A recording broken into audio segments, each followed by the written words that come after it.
On ne peut comprendre la construction de Notre-Dame de Paris qu'en la resituant dans le cadre extrêmement urbanisé de l'île de la Cité au XIIe siècle, ce qui n'est plus du tout le cas aujourd'hui. Quand les travaux sont lancés en 1163, il faut ouvrir une rue pour pouvoir faire venir les matériaux. Le défi est à la fois de construire une cathédrale entièrement nouvelle à la place de l'ancienne cathédrale, tout en veillant à ce que le culte ne soit jamais interrompu. Il est alors décidé de commencer à construire 40 mètres derrière l'ancienne cathédrale.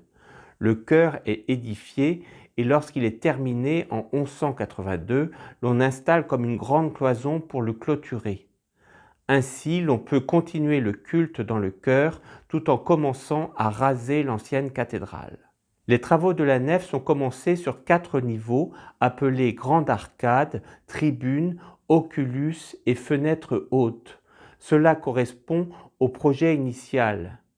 Mais avec l'évolution des techniques et de l'art gothique, des modifications sont apportées au début du XIIIe siècle par rapport au plan initial.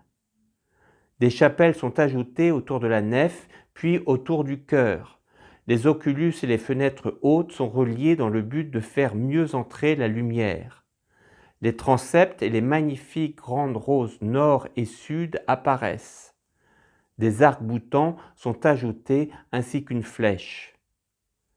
La façade se voit comme aérée par une colonnade et enfin les tours sont terminées vers 1250.